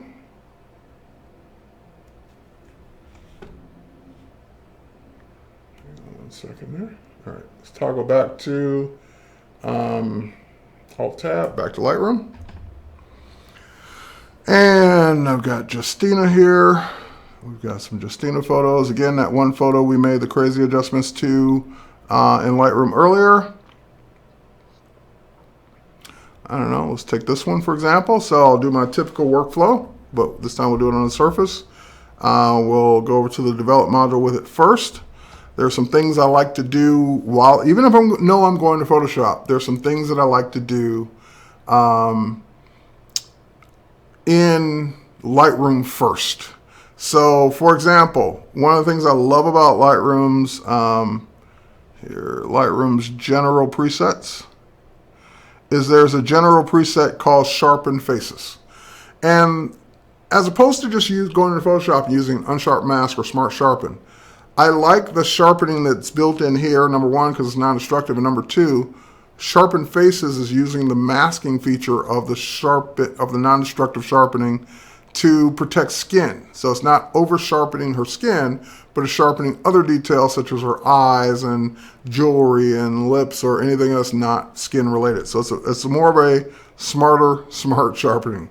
All right, so now I've done that. The next thing I would do is make any kind of white balance or other adjustments that need to be made, such as the overall exposure of the image or anything like that. So we head back up to the basic tab. The white balance looks pretty good, but if it weren't, I'd use the white balance eyedropper.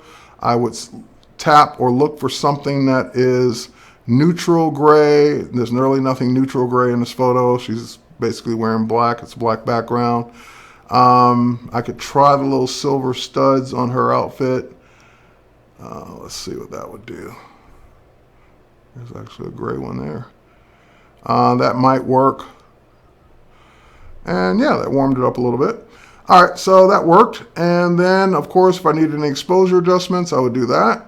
Exposure was actually pretty good. And I would then do my contrast, set my black and white points. So holding down my shift key, double clicking or double tapping on black, shift key, double tapping on white. And sometimes using the pen doesn't really double click the way I want it to. There we go. So double clicking on those will automatically set the dynamic range for the photo. It may not be to your liking. You may need to make adjustments to it. So for example, clip the shadows a little bit here. So I can just go ahead and drag right there in the histogram to readjust the shadows. Why do you do your sharpening before and not at the end? I just do. So I don't forget, because I'll forget at the end. If you prefer doing it at the end, do it at the end. All right, so next up, vibrance. And clarity, I'm not going to do on, I usually don't do on female subjects because it makes the skin look a little harder. All right, so now I've basically prepped the image and got it right. Oh, one more thing. Contrast. Too much contrast.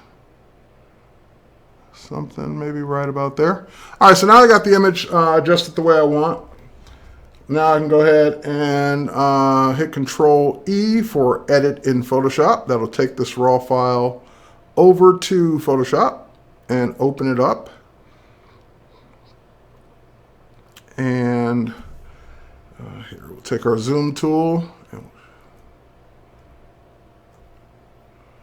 All right, that's weird. I don't know why my zoom tool is working in the opposite fashion. But anyway, we zoom in.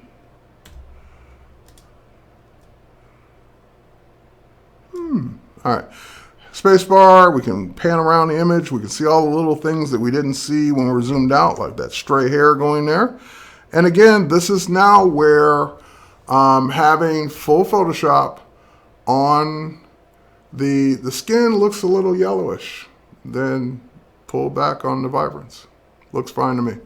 But anyway, what we would do is, this is where the surface really shines because we get the ability to use the surface pen right on the display. So for example, I would go to my spot healing tool. And again, I can adjust my brush size either with the brush panel or just use the keyboard shortcut. Or use a pop-up display, and of course I can now go in and adjust that using the spot healing, kind of getting rid of some of these stray hairs, any blemishes that are not permanent.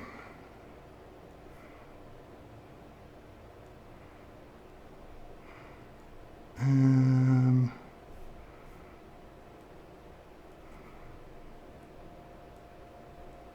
there we go.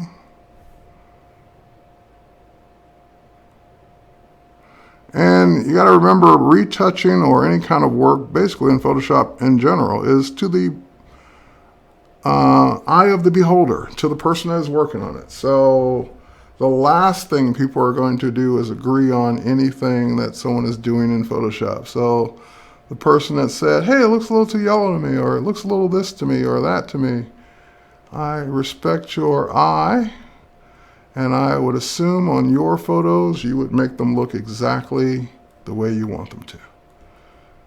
Just like I'm doing now. All right, so not a lot to do here. Not a lot of things that would need to be retouched. Now these little moles or pimples or whatever these are, if they don't make up the person's identity, like a mole makes up a person's identity, I tend to get rid of them. If there's something bigger and I think, okay, I don't know if this person likes it or not, then I'd ask. If it's for me personally and not for them, then I'll usually get rid of it. It just depends on the person, just depends on what it is.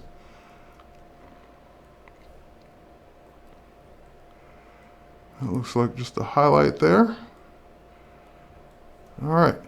So working on the surface with the pen is very natural feeling. Having worked on Cintiqs and iPad Pros with the Apple Pencil, this feels right in line with any other pen to display product I've ever used. It's nice and speedy, nice and responsive. So I'm not having any lag whatsoever on what I'm doing here. It's working in real time.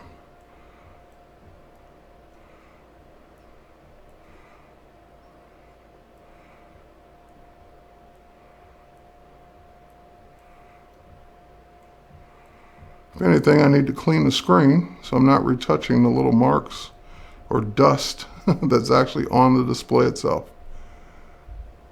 All right, let's see what we're doing on time. Got 12 minutes.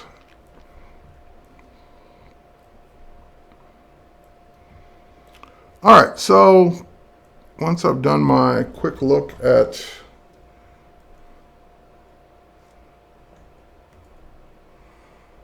the overall look of this, then I tend to go back in.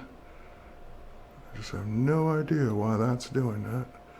But I tend to go back in now and start working on other areas that are important to me, such as eyes. Eyes are crucial to me in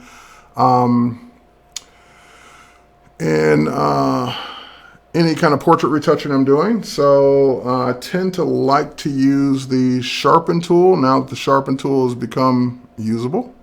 So for example, when I go to sharpen, I'll make my brush bigger. And for a long time, you would never use the sharpen tool because it would just overdo it. It would just destroy your photo. But now there's a new checkbox, or fairly new checkbox, called Protect Detail. And what that will do is make the sharpen tool actually work. Let me turn it off first, show you the way it used to work and why we would kind of never use this. It would just, if you did it with one stroke, you're probably okay. You do it with 2 or 3 or 4, it would quickly destroy the photo. So for example, if I were to start sharpening the eye and it just really starts to, here, I'll show it to you. It just really starts to destroy and pixelate and just make the eye look bad. So that's why, like I said, you did it once, maybe okay. You do it twice or 3 times, probably too much. So let's undo that because it starts destroying the detail in the photo. So undo. And now turn on the Protect Detail. And the Protect Detail, I can go back and forth on it. First of all, that was just that alone made it a little sharper. I don't really need to go any further. But if I did go further, it's going to take a lot longer before I would destroy the actual eye or destroy the photo. Now, of course, duplicate the layer, work on extra layers if you want. If you don't want to, make sure that it's going to be the way you want before you commit to it, because this is destructive. So in this case, if you wanted to test it first, then by all means, make another layer.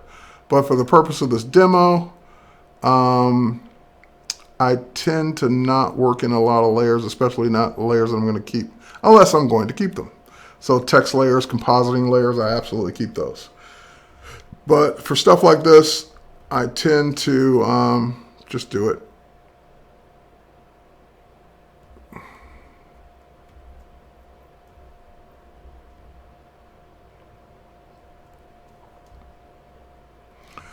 All right, when you start getting into the redness of the eye, her eye looks okay zoomed out, so I really don't notice a lot of redness.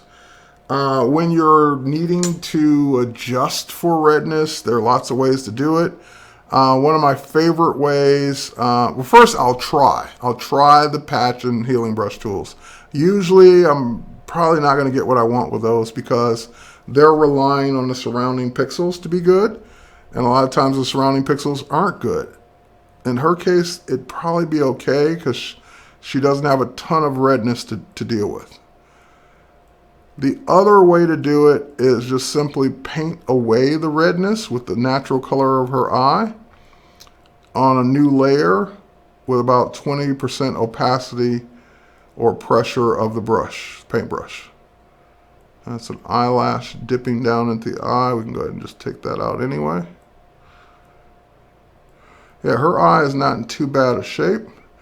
And don't try and get rid of all the red because that just makes the eye too bright, too white, too unnatural. So we're just reducing in most cases. We're reducing the amount of red. We're reducing the amount of eyelashes. And there's techniques, for example, to darken up this dark area around the iris. But in this case, the spot healing brush worked out. Don't forget to go do the other eye. Otherwise, she'll look like, why does one of your eyes look good and the other one doesn't? All right.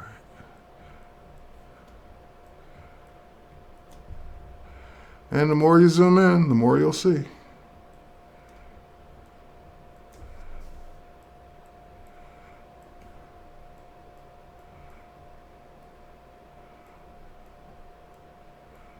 All right.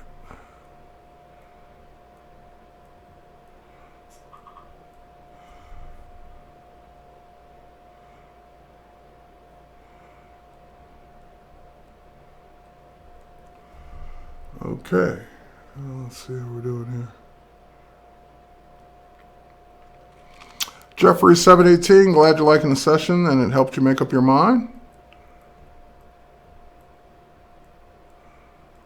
For this kind of stuff, this is where the surface really shines. Because I've got a small form laptop and or tablet with running full desktop apps. And I've got the built-in pressure-sensitive display, touch-sensitive display. So where I really could just go take my retouching and my work on the go with me. Also because of Lightroom and Creative Sync and things like that. Like for example, all the images we're working on right now, I last night put in my Creative Cloud folder. So they would be synced here as well, since this has got Creative Cloud on it. I didn't have to use a thumb drive, I didn't have to use a network drive, I just basically put them in that folder so that they would already be here when I got here in the morning. So Creative Cloud on Surface Book, Surface Pro is a nice thing. And I'm not working on the, by the way, I'm not on the high-end Surface. This is the low-end model. So this is the minimum amount of RAM, minimum amount of specs. Wish I had more RAM, wink wink Microsoft, but this is the minimum configuration for the Surface Book, so the least expensive model.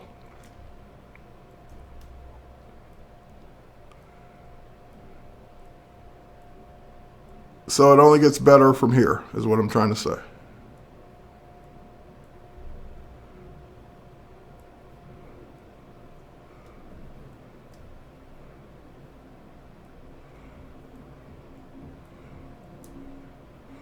I can see the hairs I missed earlier. Oh yeah, got that little sprout sticking out there. That's why we usually zoom in, because you can see the stuff you missed when you were zoomed out.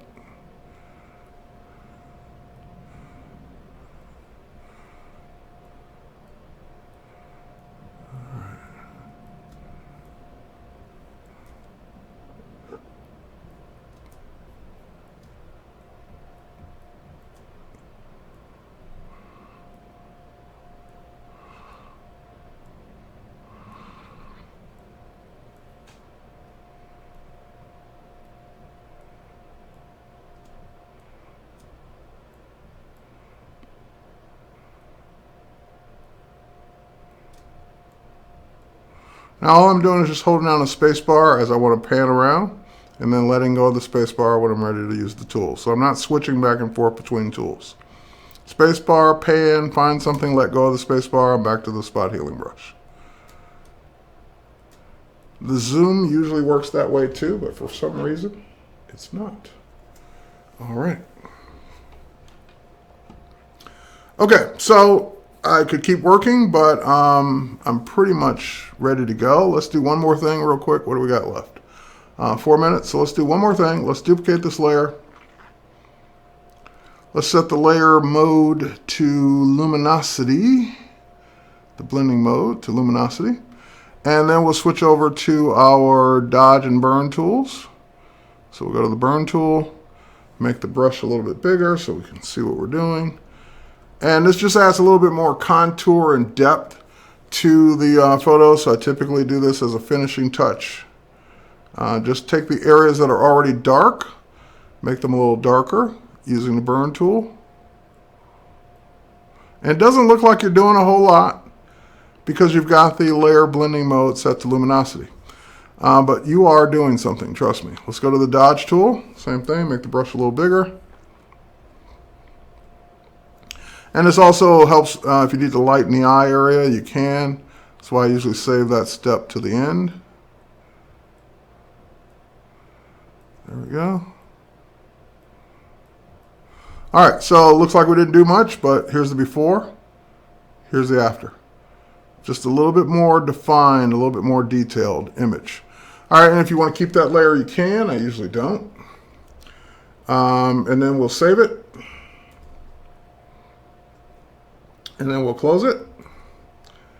And then we'll head back to Lightroom. And that's our original, I believe. No, that's the original. So here's our before. And wait for that to pop open. Okay, and here's our after.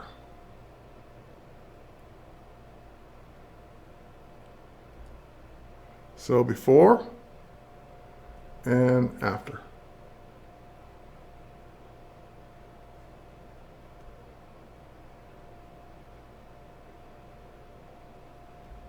Okay, that's a different picture. But I had to go in there for a split second. All right, so before, that's our after, and I think this is our before. Yeah, that's our before. Okay. All right, so with that said, I want to thank you guys for joining me here on twitch.tv/Adobe live for a couple hours of doing all kinds of work in Lightroom and Photoshop, all exclusively on the Surface Book. Again, I'm using a minimum configuration, Surface Pen, detachable tablet, touch interfaces in both Photoshop and Lightroom, touch-friendly interfaces, and the ability to run full-blown Creative Cloud applications on a lightweight form factor that detaches into a full-blown, regular tablet with touch and pen support. So check it out, and we'll catch you on the next one. Next up, I believe, is Beetlejuice, if I'm not mistaken. If not, whoever's up next is up next. Take care, guys, and cheers.